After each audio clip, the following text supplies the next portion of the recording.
What's going on, YouTube fam? It's your boy Justin424 here with another video. All right, so tonight we got MCU Top 10. All right, let's talk about it. So I've had my own personal superhero genre list for a long time. Kind of what the tradition has been every night when I come out of opening night, watch the latest movie, and I kind of update the list. I see where it ranks. A lot of times it moves, like a lot of people. You rewatch something a couple times, like, hey, you know what, this is really good. Or you know what, I watched it, at home. It's not as good as the first time I saw it in theaters. And that's normal. That happens. Movies are objective. So everybody has their own list and their own opinion. Obviously, some people, have more controversial picks. For me, I chose my 10 based on, what I look for in a movie. I definitely look for good story. I look for, really strong characters. And I look for, especially with something like the MCU, I look for connective tissue, right? So you want something that's going to pay off. Even if you don't realize it, when it comes out, or even that, next year, maybe something pays off 8 years down the line. I think that's rewarding for something like this, where at this point we're at 25 movies, going into number 26 this year. It's a long history with the MCU. Everybody knows by now it's a lot of, chronological. There's a lot of characters. There's a big balancing act. That's why the crossovers are so hard. When you get something like Avengers and it works, I think that's really special. When you think about in Hollywood history, before Avengers, nobody really did crossovers like that. And I'll get into, why I ranked, where I did, and kind of explain that. But let's hit it off with number 10. So number 10 was Black Panther. I think for me, I had to have this movie in there. There was a lot of anticipation, I know, going into this. Ryan Coogler, what he was going to put out there. If you remember, it's a cultural phenomenon when it comes out, right? A movie, when you think about it and you look at the box office, just straight up, box office gross, it does 700 million, if I'm not mistaken, in terms of just domestically. I mean, it destroyed it. It was obviously the lead up to Infinity War. Did really well with the critics. Fans loved it. Obviously, it debuted in Civil War, but for me, it's definitely it's earned its right to be named the top 10 MCU film in my opinion. I mean, you think about how it opened up a whole new world to Marvel. A diverse group of characters, a character where I don't think was really too mainstream prior to it being in the films. It's not on the level of a Spiderman in terms of recognition and just character adoration. But now with the films, it kind of brought that to the forefront, and it really gave an idol to a lot of people to look up to. It's obviously a shame that Chadwick's not he's not with us any longer. I know they're still going to come out with a sequel. So excited to see what they're going to do with that, but it's obviously not going to be the same, and we'll see what direction they take the franchise in. I know they're going to have the Disney Plus spinoff series. There's a lot of ways that they can, roll out with that. But I think Black Panther was definitely special. It came out, when it did. It really kind of blew the lid off, everybody. I don't think anybody was expecting it to make the type of money that it did and the response that it had from fans, to be honest. All right, so number 9, got to go with ShangChi. All right, so ShangChi for me, it wasn't high on my list when they rolled out 2019 at San Diego Comic-Con. I was like, all right, Shang-Chi's there, cool. I'll go see it. Of course, it's MCU, but other than knowing that he's supposed to be basically like the Bruce Lee of Marvel, I didn't know much about the character. And obviously, going in, really not knowing much, I was really surprised at how much they took the time to really develop the story, its characters, between the family tragedy, those elements. You had that mythological epic type feel. I'm really a fan of those types of stories. So for me, I was blown away by it. I didn't go in with high expectations. I knew critics, said they loved it. I was like, all right, great. But, let's see what this is about. And I thought it was awesome. I think like Act 1 with all the action, that to me is probably one of the best Act 1s in MCU, period. Like the scene on the bus, they go, they have to fight through, the skyscraper on the side of the building. And then you go to the faraway, fantasy, land or whatever at the end, with the dragon. It's just, action is sick. That movie is sick. So if you haven't seen Shang-Chi, what are you doing watching my video? Go watch Shang-Chi, all right? Number 8. So we got to talk about Iron Man, right? So that's the one that started it all, right? 2008. There was no such thing as the MCU. We took a flyer on a C-list character that if it didn't work, they were going to move on to the next one. All right. And at the time, you have to remember, Marvel wasn't Marvel Studios. All right. That movie was actually released by Paramount, if you remember. It really didn't become MCU till a couple years later. Obviously Disney buys it. But at the time, Robert Downey Jr. was, trying to just rehab his image. Disney took a flyer on him and they said like, hey, this guy, he's the best, version of the character that we're going to get. And he's obviously, he took it and ran with it. His characterization is probably one of the best in the superhero genre, I would say, of all time. When you look at it, Robert Downey Jr., he dominated the character for a decade on the silver screen. And I think that's a testament to, his ability and to just the way they were able to craft, a narrative around this whole universe, starting from him. And you think about, there's a reason why, I think he had to be the one to die at the end of Endgame, because everything, like he says, he's like, I think there's a line in Ultron, he's like, the path that I started this on, and how he always feels the weight of everything that happens, even more so than Steve. You see what happens in Civil War and how he takes the onus and how he feels responsible for the death when the mother comes up to him. She's like, you killed my son and I blame you. He really is if Steve is, the heart, Tony's the soul, or, vice versa. But that movie, nobody went in there expecting, to get what they did. It was basically tales of suspense come to life. And to this day, I don't think there's been a better origin story done. Forget about Marvel. I think that's the best origin story in comic book genre, ever. So, we'll see what happens going forward, but that movie still, it stands the test of time. You go back and watch it now, it's Tony Stark right there. Anyway, number 7. So we got to go, my boy, Spider-Man Far From Home. So for me, this was, and I have a tough time with this because I went to go see this movie. Obviously, I was super hyped. We don't know too much about it, except for that, it takes place basically immediately after Endgame, right? I was blown away by it. There's a couple moments in there that were just like, holy shit. Like, they nailed the character. They nailed everything about Peter Parker, why we love him, why so many people can relate to him. I think it's probably the best iteration of Peter Parker in a superhero, like a live action movie. We're not going to talk about Spider-Verse here. That's a different topic. I think it's almost at the level of a Spider-Man 2, Tobey Maguire. The only thing that makes the difference, I think just characterization, just small little tidbits and maybe just nods to the comic book. Just little stupid shit. But besides that, you're talking about Mysterio. He almost stole the movie. Great characterization. The whole time, he's basically 3 steps ahead of Peter. And you have to figure out, well, how the hell is, Peter going to beat this guy? Obviously, you get some help with Happy.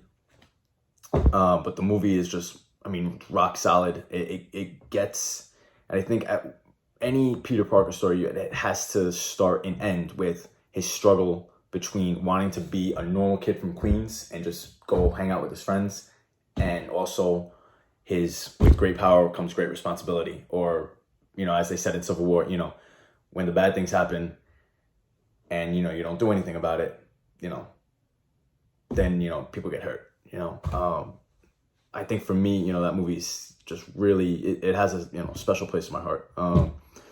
Bonus points definitely for the post-credit scene. Post-credit scene is probably my favorite in the MCU to date. If you haven't seen that movie, again, the sequel comes out next month. In 2 weeks. So go and watch that movie. All right, number 6. We got to talk about the original Avengers. So that's 2012. Came out, Joss Whedon, written and directed. I think a lot of people overlook that movie now, especially considering, what has come out after that. I think there was a time that movie was, along with probably, Dark Knight and maybe Spider-Man 2, probably held the title of, greatest comic movie of all time. it still deserves to be in that, top 10. So I have it number 6. When you actually sit down and think about it, it is the first Marvel crossover movie ever. No comic book movie had ever done what they did before. They took characters of different franchises and they made it work. All right, it was a cohesive story. That dialogue is, it's a funny movie when you sit down and think about it. It doesn't take itself too seriously. There's lighthearted moments, there's dramatic moments, there's just crazy action. It is literally, I was telling somebody the other day, it is a splash page come to life, that movie, basically. And for somebody who, grew up on comic books, to see the Hulk smashing around in the middle of Midtown, you see Hawkeye jumping off buildings, you see Loki, just the different iterations of it, and every character gets their moment to shine. It is true. It is an ensemble. I know, I get it. Yeah, Iron Man's the star of it. At the end of the day, he headlines that movie. He carries it. He does. But everybody in that movie gets their time to shine. And I think if that movie doesn't work, the rest of the MCU falls apart. There's no way you get Thanos if Avengers doesn't work. And that movie had to work. There was so much writing on it. That, to me, and there's a reason, you go look at the movies that are coming out now, and the Battle in New York continues and will continue to get referenced because it is the pivot point for the universe. That's when it went from just a bunch of different franchises that Kevin Feige would, hope would work, that audiences would love, to it became a universe in that movie. That's when it truly became the MCU. So that 100% has earned its place on number 6. Okay. Number 5. So we're going to go with Guardians of the Galaxy Volume 1. So we want to talk about just straight up best soundtrack in the MCU to date. All right. Best cinematography in the MCU to date. All right. You got memorable characters. You want to talk about I Am Groot. All right. Characters we had never heard of, whether it's from mainstream, even people who had read comics. So just myself, had never read Guardians before. I had no idea what I was in for. You go in there and, the movie was just a blast. There's moments where, you laugh, you tear up, the story is solid. James Gunn has to get all the credit in the world for writing, directing, producing that with, Feige, and to be able to bring that to the silver screen from a story or characters that, were really just unknown. That's a kudos to the studio for taking that risk and saying, like, hey, we believe in this story enough, 2 years after, the first Avengers coming out, like, hey, now we're going to get risky here. We're going to go cosmic. And I think that's set, the path now. You've gone to Ragnarok, you got Eternals. The door is wide open for MCU cosmic stories. And it all starts with Guardians. Without that, you think about the groundwork it lays for, Infinity War, and how well it really sets up the relationships. You talk about Gamora and Nebula and all that stuff. It starts with that movie. So I think that's so important. And for me, that's number 5. Number 4, we got Captain America Civil War. All right, so this movie has a lot going on it. It's a huge crossover. Some people consider it Avengers 2.5. Obviously, you have Spiderman, Black Panther. They steal the show. It's just overall, it's a solid movie, even though there's not technically a real villain. And when you think about Zemo and what he does to the Avengers, he's able to tear them apart without really confronting them. And the genius of that, and how well they lay out that story from the first scene all the way down to the end. Kudos to the Russo brothers for taking that and really being able to set up the Accords as the domino effect that not only tears up the Avengers, but really is the reason why the snap even happens. Because when you think about it, if they stick together in Civil War, if they don't break up, the Avengers, probably defeat Thanos in Infinity War, and Endgame never happens, all that stuff. So you think about just the story and all the cause and effects. Civil War is such an important story. It's such a great movie. You think about Spider-Man, his interactions. It was stuff that you had dreamed of for years. Like, hey, I want a teenage Spider-Man. I want him to have that quippy banter, and seeing him in the airport. Whoa, you have a metal arm. And the Empire Strikes Back reference. It's just, I could go on and on about that movie. But it's earned its place to be ranked number 4 on this list. All right, number 3, we're going to go with Avengers Endgame, So obviously there's probably, I would say, some controversy on this movie, only because, well, yes, it is the longest MCU movie. I would say most who have seen it agree there is a slight lull in Act 2. Does it build up the story? Absolutely. I think you can make the argument that Act 3 of that movie is the best act, period, in the comic book movie genre. The portal scene to this day gives me chills. I mean, you want to talk about the payoffs that they have and all the, I mean, fan service, right? Fan service isn't necessarily a bad word, or, you know, I think sometimes it gets a bad rap for like, oh, well, it's too fan servicey. Well, you know what? I think, you know, the moment with, you know, Cap getting the hammer, or, you know, all the other stuff that happened, you know, throughout the film, I think it works for the most part. I think that the way they marketed it was great. It was genius to go in there thinking, hey, how much of this movie have we really seen? And then to realize 10 minutes into the movie, you saw nothing. They really showed nothing from that movie in the trailers. Hopefully that's the same way with Spider-Man No Way Home. That remains to be seen. We'll see what happens. But I think for me, the portal scene, to me, is still the best, probably, Marvel scene ever. You can't top that for me, at least. Number 2, we're going to go with Captain America Winter Soldier. All right, so for me, this is the most rewatchable movie in the MCU to date. You can put this movie on anytime, anywhere, 20 minutes in, hour and a half, who cares? It's just a solid movie. I mean, you got a great villain. They basically took S.H.I.E.L.D. and turned it on its head, which I don't think anybody was expecting. The way the plot, you know, unfolded the way it did. I thought it was brilliant the way the Russo brothers, you know, were able to really almost reinvent the character. I mean, you look at the way Cap acts in the first one, and he's very 1940s. Yes, sir. You know, I'm all about, you know, what he's about, what he stands for, his morals. And then to see him in Act 2 and in the second, in the sequel, and how he really just questions stuff, and it really is a solid story that I think there's a lot of great parts that work with it. I mean, I think the dynamic between him and Widow work. I think you know, the character of you know, Robert Redford, I thought he worked really well. Sam Jackson obviously kills it. And then you got Bucky. I mean, it's literally the comic book come to life for people who have read that story. Best hand-to-hand combat. The only thing I think that comes close to it is ShangChi. I think there's humorous moments. There's so many memorable moments in that movie.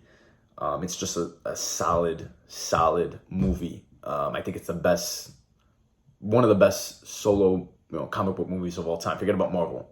I think that stands up there with, you know, anyone, you know, you can name it, outside of Marvel at least. Number 1, got to go with Avengers Infinity War. All right, so why for me is this number 1? For me, they were able to take multiple, you know, movies, right? They took Guardians, they took Spider-Man, they took Avengers, these side characters. They were all able to mesh them into one movie cohesively. It's easier said than done. I think a lot of people were worried, like, wow, you know, there's going to be whatever, 60 characters in this movie. How's it going to work? And you saw the way they did it. They split it up into teams.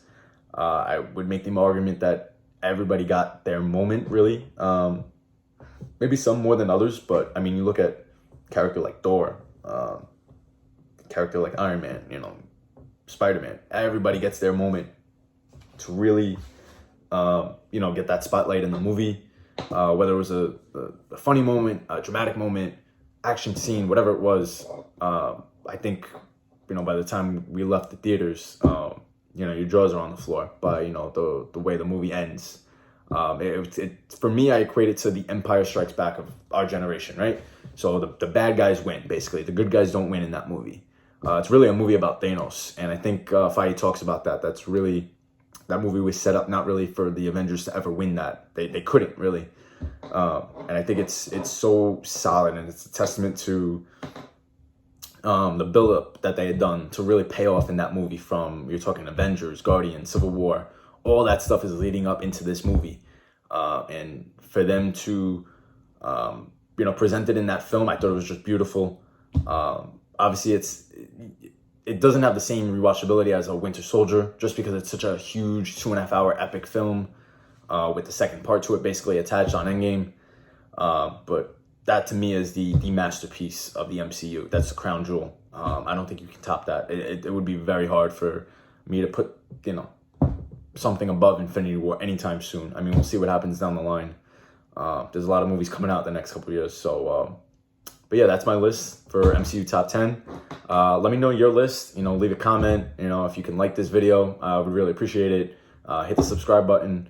But definitely, hopefully, do a couple more top 10s. Obviously, I'm going to go back into trades on the next video, and we'll do some, top 10 events. But until the next video, this is Justin424. You can follow me on Instagram on Justin424 Comics. Definitely appreciate you. Peace.